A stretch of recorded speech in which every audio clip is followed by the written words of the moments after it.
Bab 1330. Tidak lebih lemah dari istana alam baka. Pada saat ini, niat membunuh seluruh tubuh warrior yang tampaknya terwujud. Warrior yang tidak menyangka bahwa Melanimo akan memiliki ide tentang Valet dan Shiro, dan tidak menyangka bahwa pihak lain bahkan memanggil Master Tenaga Listrik Ekstrateritorial. Saat warrior yang membubung ke angkasa, Melanimo yang berubah menjadi burung Phoenix, dan cakar api raksasa telah menghilang ke dalam lautan api. Kecepatan warrior yang tidak berkurang. Cahaya pedang tenggelam langsung ke laut api, dan segera, lautan api langsung terbelah oleh warrior yang terus menembak ke kedalaman kekosongan. Valet, Shiro. Warrior yang meningkatkan kecepatannya secara ekstrim, energi hitam yang tersisa juga termotivasi pada saat ini tanpa syarat. Di ujung garis pandang, cakar raksasa dan Phoenix berubah. Phoenix Melanimo datang ke depan aliran udara abu-abu, di mana cakar raksasa membungkus Valet dan Shiro. Ketika Melanimo hendak tenggelam ke dalam aliran udara abu-abu, sayap di belakang warrior yang di bawah terbanting keras, dan langsung berubah menjadi cahaya pedang seperti jarum tipis ke raksasa api di belakang cakar. Cari mati. Sebuah suara yang mengandung paksaan tanpa akhir tiba-tiba datang dari kedalaman aliran udara abu-abu, kemudian, bola api keluar dari aliran udara abu-abu, dan kemudian meledak ke arah warrior yang duar. Cahaya pedang yang dipancarkan warrior yang pecah, kemudian warrior yang jatuh langsung dari langit, jatuh ke kedalaman tanah di bawah dalam sekejap. Namun dalam sekejap mata, cahaya pedang naik ke langit dari kedalaman tanah.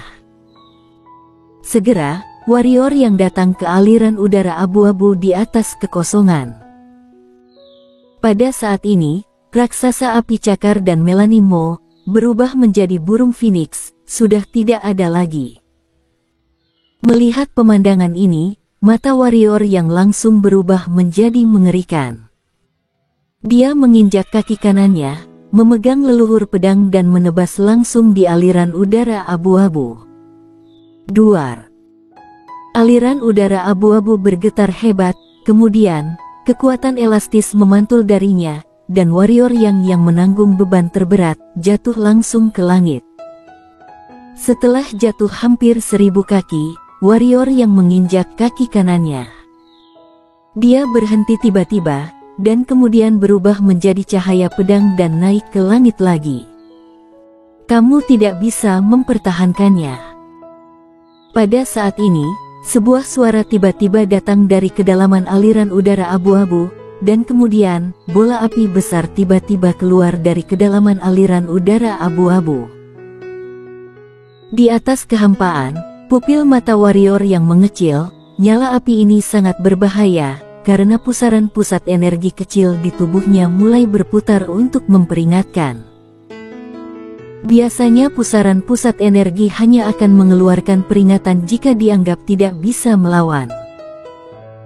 Dengan kata lain, nyala api di depannya bukanlah sesuatu yang bisa dia tolak sama sekali.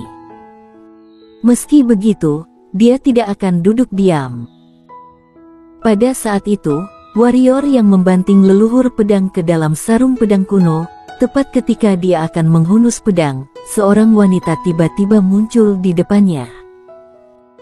Melihat wanita itu, warrior yang sedikit kaget, karena wanita ini adalah gadis buta. Gadis buta tidak berbicara, dan mengacungkan tangan gioknya ke depan, seperti ini.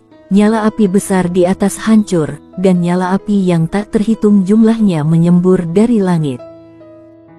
Pada saat ini, gadis buta tiba-tiba mengulurkan tangannya dan mengusapnya dengan ringan ke arah langit.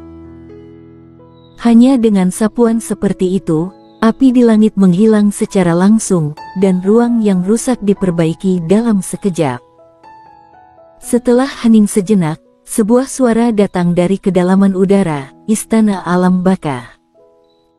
Suara itu penuh dengan kehikmatan dan sedikit ketakutan. Gadis buta mengangkat kepalanya dan menghadap ke kedalaman udara. Setelah beberapa saat terdiam, dia tiba-tiba berkata, "Keluar.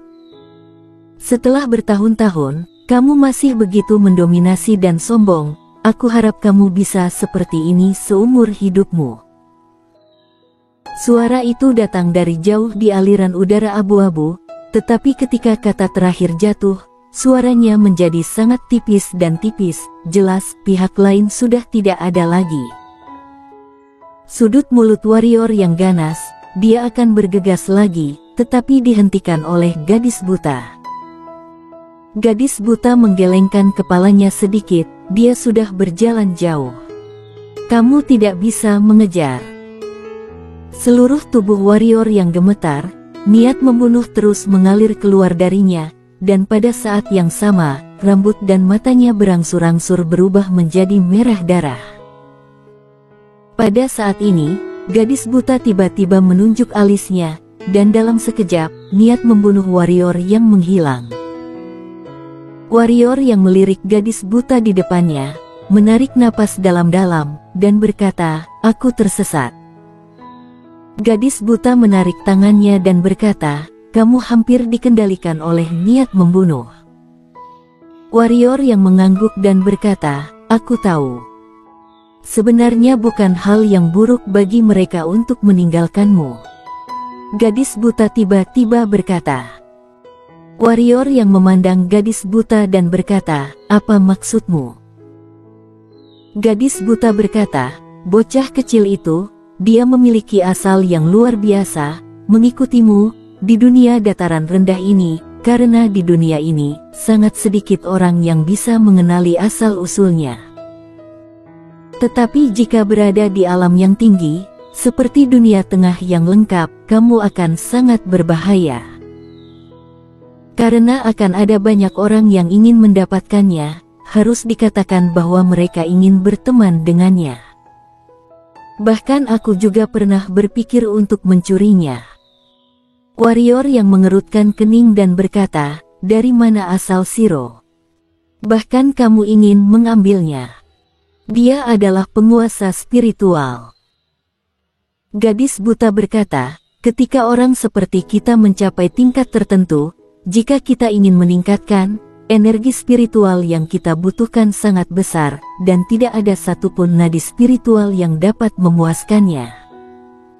Yang kita butuhkan adalah energi spiritual dunia. Sepertiku, jika aku ingin melangkah lebih jauh, aku hampir membutuhkan energi spiritual dunia menengah. Namun, kita tidak bisa berkumpul dalam waktu yang sangat singkat. Energi spiritual sebuah dunia. Shiro bisa, kan?" kata warrior yang. Gadis buta sedikit mengangguk dan berkata, "Meskipun dia tidak bisa sekarang, dia bisa di masa depan. Oleh karena itu, sangat berbahaya baginya untuk mengikutimu. Kalau bukan kita kenalan, aku juga akan mencurinya. Karena bagi kami, dia adalah jalan untuk peningkatan." Ada sedikit kepahitan di sudut mulut warrior yang, dan berkata, "Aku tidak menyangka bahwa aku masih tidak bisa melindungi mereka."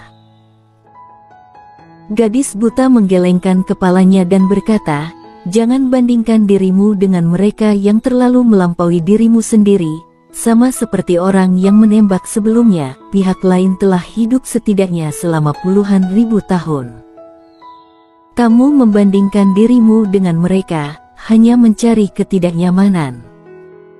Kamu harus memahami bahwa pada usiamu, kekuatanmu sudah sangat baik, yang kamu butuhkan hanyalah waktu." Warrior yang terdiam untuk waktu yang lama, kemudian berkata, "Apakah pihak lain akan menyakiti mereka?" "Dia tidak berani," kata gadis buta. "Kenapa?" Warrior yang bertanya-tanya. Gadis buta merenung sejenak, lalu berkata, "Di dunia besar, ada kekuatan bernama istana spiritual. Ini adalah kekuatan yang terdiri dari benda spiritual langit dan bumi.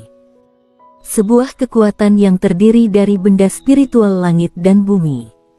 Warrior yang mengerutkan kening. Gadis buta mengangguk sedikit dan berkata, semua hal dilahirkan, dan semua hal dapat memiliki roh. Setelah benda spiritual ini lahir dengan kebijaksanaan spiritual, pikiran dan kebijaksanaan mereka tidak akan lebih lemah dari manusia kita. Entah kapan harus memulai. Sebuah benda spiritual menciptakan istana spiritual dan mulai menyerap roh-roh tersebut antara langit dan bumi. Dengan bergabungnya benda spiritual langit dan bumi, istana spiritual ini menjadi semakin kuat. Berbicara tentang ini, dia berhenti, kemudian berkata, istana spiritual ini tidak lebih lemah dari istana alam baka. Pupil warrior yang menyusut, dia tahu kekuatan istana alam baka, tetapi gadis buta di depannya bahkan mengatakan bahwa istana spiritual ini tidak lebih lemah dari istana alam baka. Menekan keterkejutan di hatinya, warrior yang bertanya lagi, apa hubungan istana spiritual ini dengan Shiro? Tentu saja itu penting. Gadis buta berkata, benda spiritual langit dan bumi langka, tetapi ada banyak di seluruh alam semesta kita. Namun, penguasa spiritual hanya ada satu alam semesta. Karena, mereka terlalu menakutkan. Bahkan jalan surga takut pada mereka dan tidak berani dilahirkan lagi. Sekarang Shiro telah muncul, artinya penguasa spiritual yang asli jatuh atau meninggalkan alam semesta. Warrior yang berkata dengan sungguh-sungguh, maksudmu, Shiro akan menjadi penguasa istana di masa depan. Gadis buta mengangguk dan berkata, hanya dia yang memenuhi syarat untuk menjadi penguasa istana, karena dia tidak takut pada hukum apapun, dan dia kebal terhadap serangan semua benda spiritual, juga mampu menahan semua benda spiritual. Sekarang tahu mengapa jalan surga takut akan hal itu, jadi dunia ini memiliki penguasa spiritual, seorang penguasa spiritual yang dapat menahan benda spiritual langit dan bumi. Ini adalah penengah jalan surga. Jalan surga. Warrior yang mengerutkan kening. Tiba-tiba, dia merasa sangat bodoh. Kamu akan tahu nanti. Gadis buta berkata, kamu hanya perlu tahu bahwa klan Phoenix Suci tidak akan pernah berani menyakitinya. Tentu saja, jika pihak lain menangkapnya, mereka pasti ingin menggunakannya. Dia belum dewasa dan mudah didekati. Aku akan pergi dan membawanya kembali. Warrior yang berkata dengan tegas. Gadis buta terdiam lama, kemudian berkata, sebelum ini, aku tidak mengerti mengapa yang lainnya berteman denganmu. Baru-baru ini, aku mengerti. Perasaan Shiro adalah nyata dan perasaan ini tidak memiliki tujuan, yang sangat berharga. Aku juga percaya bahwa meskipun dia bukan penguasa spiritual itu, kamu masih akan membawanya kembali, kan? Warrior yang menggelengkan kepalanya dan berkata, pada saat ini, aku benar-benar berpikir dia adalah Shiro biasa, bukan penguasa spiritual. Gadis buta terdiam beberapa saat, lalu menepuk bahu warrior yang dengan ringan, sebelum berbalik untuk pergi. Setelah beberapa saat, suaranya terdengar perlahan dari kejauhan, jika tidak ada kecelakaan, peta pedang galaksi akan segera ada di tanganmu. Warrior yang tertegun sejenak, lalu berbalik untuk melihat. Pada saat ini, gadis buta sudah tidak ada lagi. Peta pedang galaksi. Warrior yang mengambil napas dalam-dalam, lalu melihat ke langit. Di atas kepalanya, ada aliran udara abu-abu yang menyebar ke ujung langit. Tak perlu dikatakan, aliran udara abu-abu ini menyebar ke seluruh dunia benua penjara. Sebab, aliran udara kelabu inilah yang disebut mantra oleh benua penjara. Di balik aliran udara kelabu ini adalah langit berbintang. Melihat udara kelabu untuk waktu yang lama, warrior yang mengepalkan tangan leluhur pedang dan berkata, Valet, Shiro, tunggu aku, segera, segera. Suara itu jatuh, warrior yang berbalik dan menghilang di tempat. Bersambung.